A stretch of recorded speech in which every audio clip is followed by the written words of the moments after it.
Hey, would you like to know how to get perfect bright white and blue sky snow exposures instead of those dark gray ones you're more accustomed to?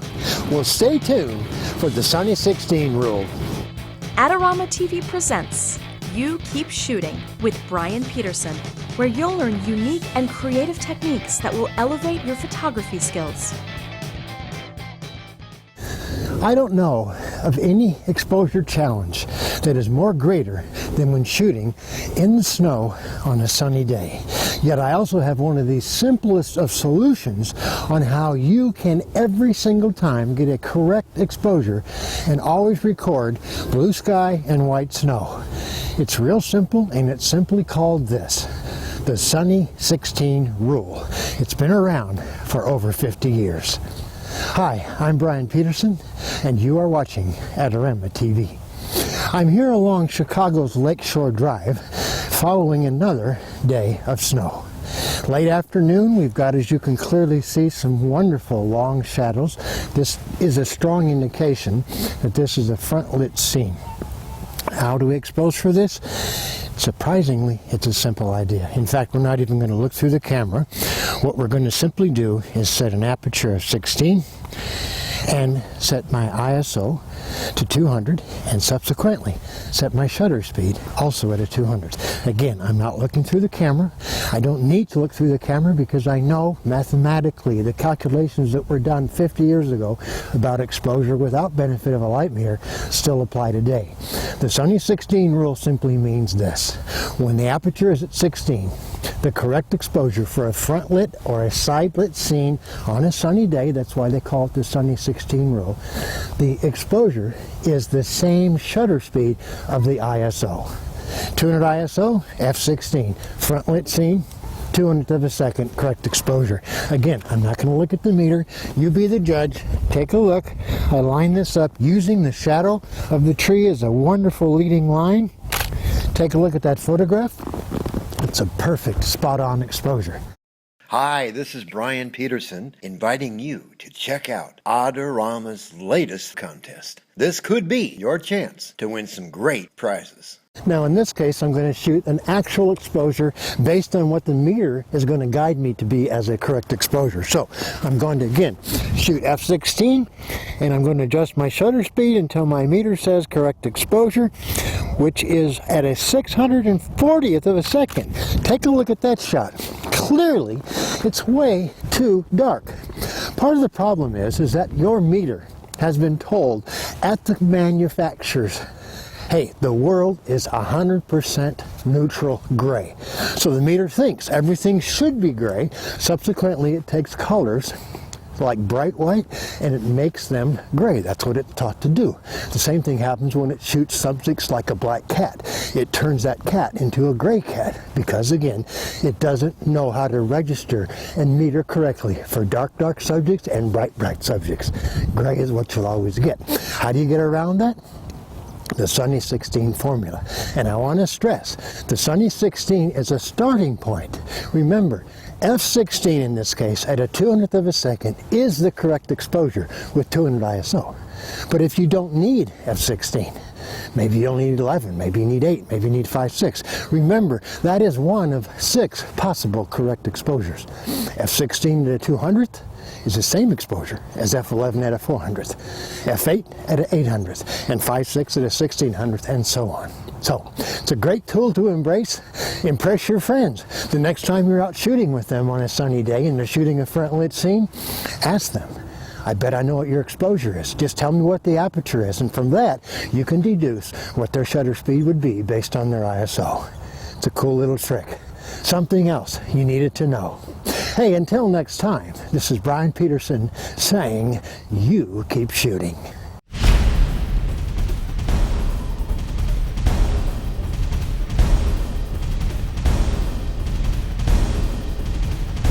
Do you want great-looking prints at low cost? Be sure to visit our easy-to-use online printing service.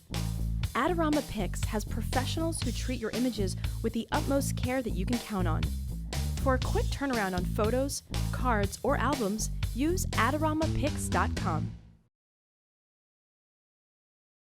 Today there are only about 4,000 wild snow leopards left in the world, and few people have been lucky enough to encounter one of them. I got only once a chance to come across a wild snow leopard. And there was this black and white creature run like mad in front of me. The snow leopard was startled, I was startled, and that kind of was a sublime, something like a spiritual experience. Those are magical moments when you actually see a snow leopard. It has such an incredibly powerful appeal. That was a amazing time. I can forget that moment. Inspired by their own encounters with wild snow leopards, our science and conservation directors have dedicated their lives to saving these beautiful cats. With your help, they have collected and analyzed more data about snow leopards than has ever existed before. They have established award-winning community conservation programs to address and often solve conflicts between wildlife and local herders.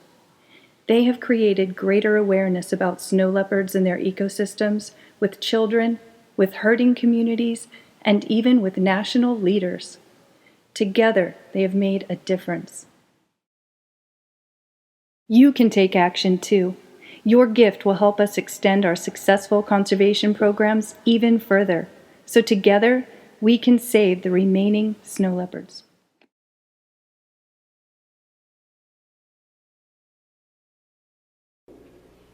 Save us. It is now my great honor to present our prophet, President Lorenzo Snow.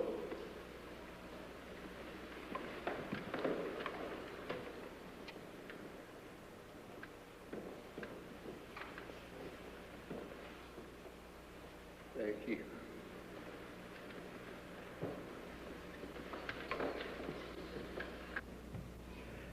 My brothers and sisters, I feel to sympathize with all of you because of the drought conditions. On the journey here from Modena, we couldn't help but see the dead and dying cattle, the dried up streams.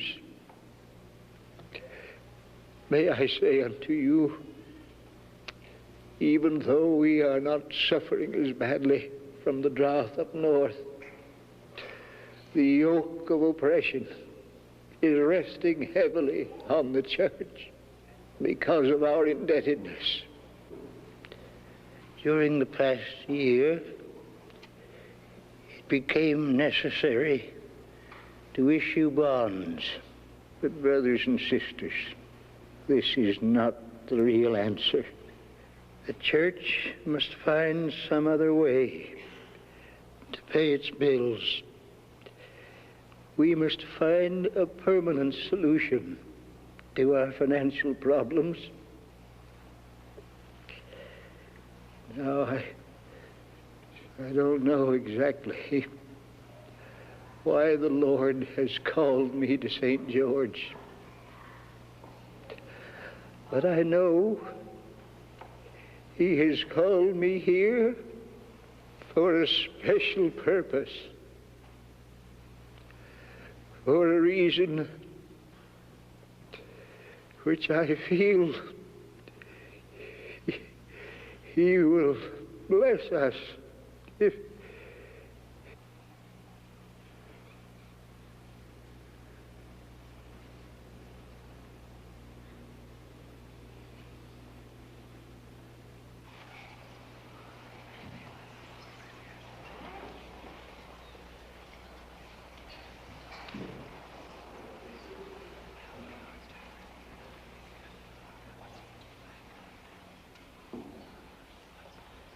My brothers and sisters, I understand clearly now wherein we as a people are failing to walk up to the covenants we have made. I realize that we are neglecting one of the most sacred laws, the law of tithing. The time has now come for every Latter-day Saint who calls himself a saint, to pay his tithing in full from this day forward. That is the word of the Lord to you, and it will be the word of the Lord to every settlement throughout Zion.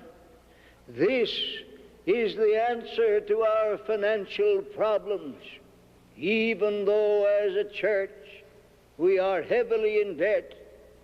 I say unto you that if this people will pay a full and honest tithing, the shackles of indebtedness will be removed from us, and we will yet become a prosperous people. Listen to what the Holy Scriptures say on the subject. Will a man rob God? Yet ye have robbed me. But ye say, wherein have we robbed thee? In tithes and offerings. Ye are cursed with a curse, for ye have robbed me, even this whole nation. Bring ye all the tithes into the storehouse, that there may be meat in mine house. And prove me now herewith, saith the Lord of hosts, if I will not open you the windows of heaven, and pour you out a blessing, that there shall not be room enough to receive it. And I will rebuke the devourer for your sakes, and he shall not destroy the fruit of your ground, neither shall your vine cast her fruit before the time in the field, saith the Lord of hosts.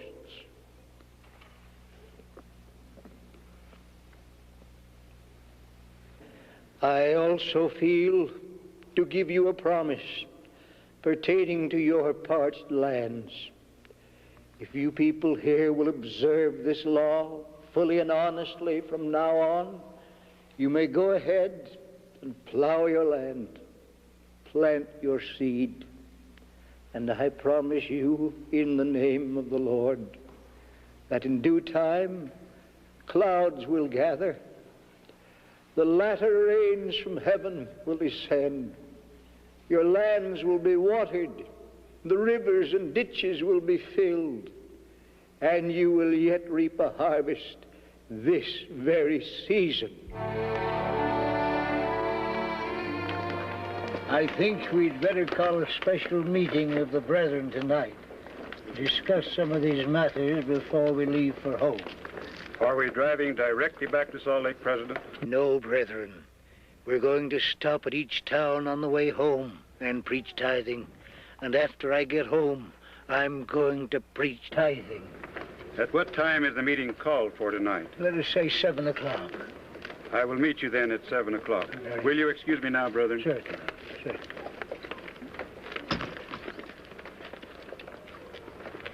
Wasn't it simply marvelous, the change that came over the president?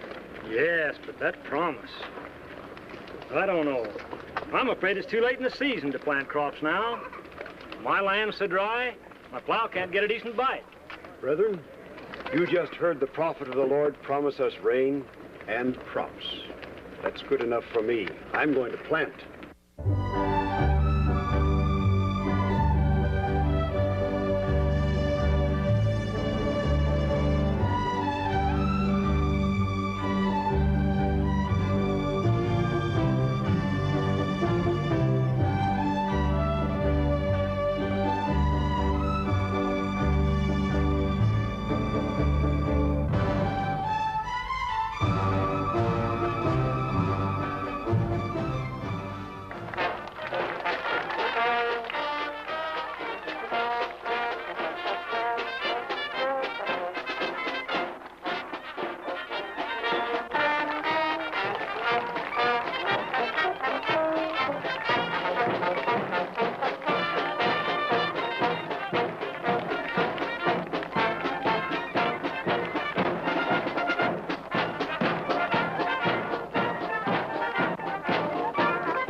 are times coming when the Lord will require us to stand up and do that which he has commanded and not neglect it any longer. There is no man or woman in this church who will feel satisfied if he or she fails to pay a full tithing. And verily, it is a day of sacrifice and a day for the tithing of my people. For he that is tithed shall not be burned at his coming. For what is a man profited if he gain the whole world and lose his own soul? Or what shall a man give in exchange for his soul? The penalty following disobedience to the law of tithing is that the disobedient shall not live among the people of God. But through this law, the blessings of prosperity and success will be given to the saints. If the saints pay their tithing, not only will the church be relieved of its great indebtedness, but through the blessings of the Lord, this will also be the means of freeing the Latter-day Saints from their individual obligations, and they will become a prosperous people. Oh, hello, brethren. Hi, Bishop. There's my tent. Fine. Here's one of my chickens for tithing, Bishop. Say, are the rest of your chickens as nice as this one, Tad? Well, almost as good, Bishop. I thought the Lord ought to have the best one. Bless you, boy.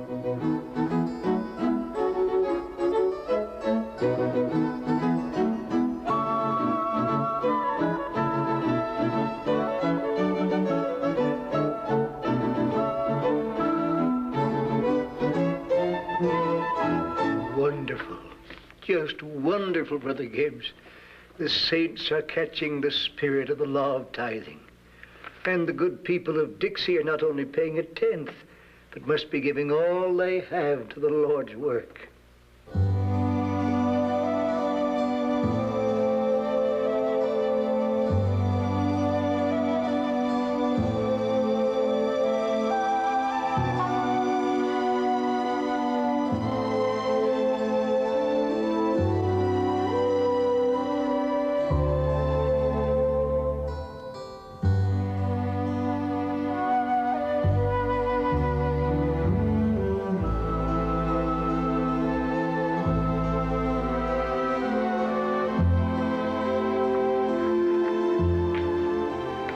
Here's a telegram, President. Oh, that's the one I've been looking for, Brother Gibbs. You open it, will you, please?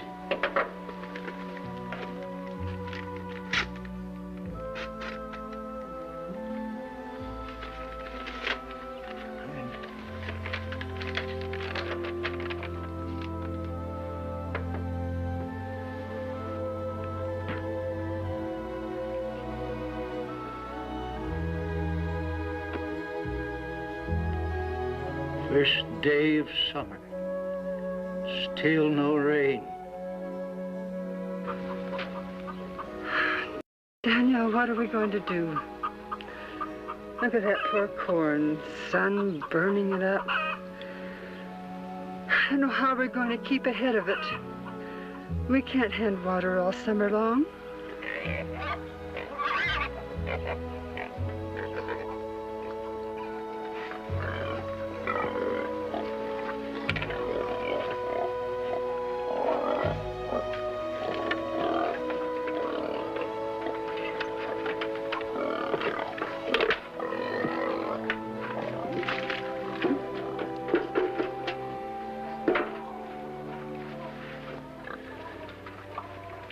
I just don't understand it, Mother.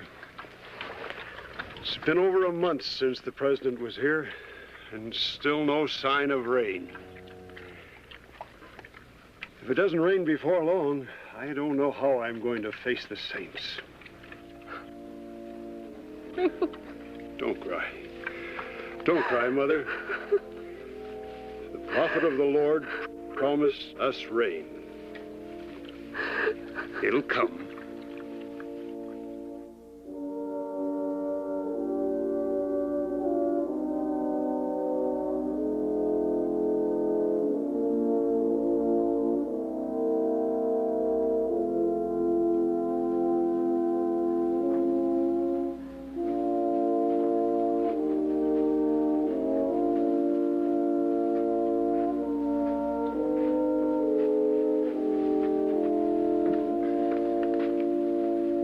Supper's nearly ready, Lorenzo.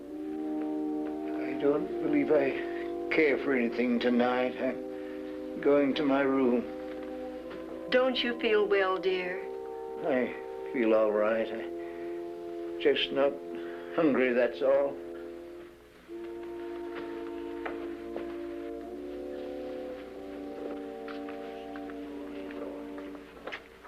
Strengthen my faith and give courage to my anxious soul.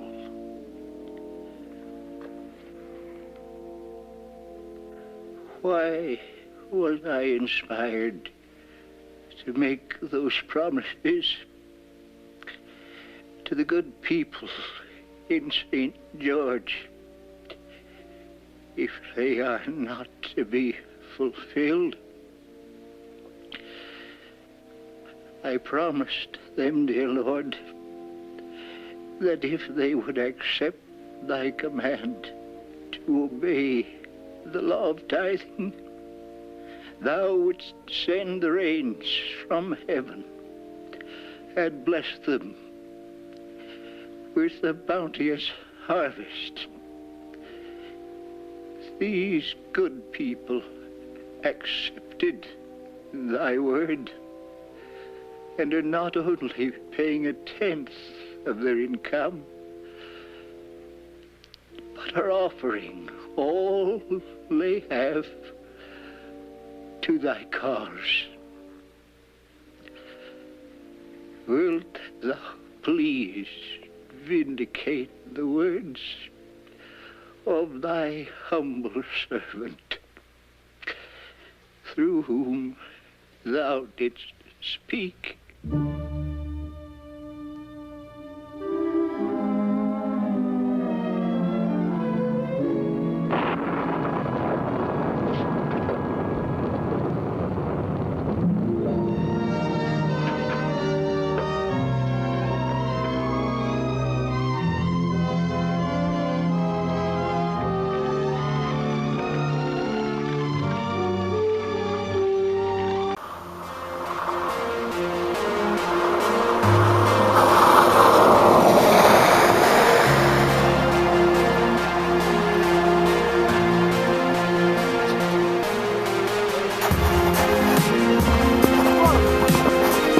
God thundereth marvelously with his voice. Great things doeth he, which we cannot comprehend. For he saith to the snow, Be thou on the earth. Likewise to the small rain, and to the great rain of his strength. Out of the south cometh the whirlwind, and cold out of the north. By the breath of God frost is given, and the breadth of the waters is straitened. Also, by watering, he wearieth the thick cloud. He scattereth his bright cloud, and it is turned round about by his counsels, that they may do whatsoever he commandeth them upon the face of the world and the earth. He causeth it to come whether for correction, or for his land, or for mercy. Stand still and consider the wondrous works of God. Dost thou know when God disposed them and caused the light of his cloud to shine? Dost thou know the balancings of the clouds, the wondrous works of him which is perfect in knowledge? He sendeth forth his commandment upon earth, his word runneth very swiftly. He giveth snow like wool. He scattereth the hoarfrost like ashes. He casteth forth his ice like morsels. Who can stand before his cold?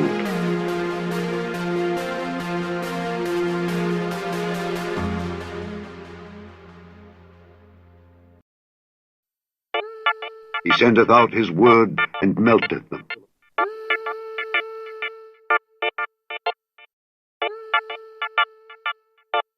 He causeth his wind to blow, and the waters flow.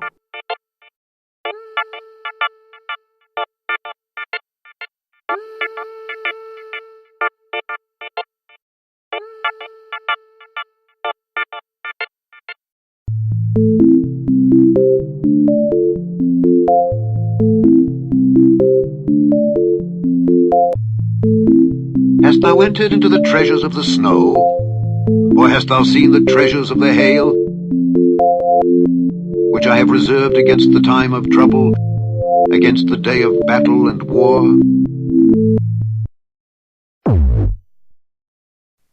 The word is nigh thee, even in thy mouth and in thy heart. That is, the word of faith, which we preach. That if thou shalt confess with thy mouth the Lord Jesus, and shalt believe in thine heart that God hath raised him from the dead, thou shalt be saved. For with the heart man believeth unto righteousness, and with the mouth confession is made unto salvation. For the Scripture saith, Whosoever believeth on him shall not be ashamed. For there is no difference between the Jew and the Greek. For the same Lord over all is rich unto all that call upon him.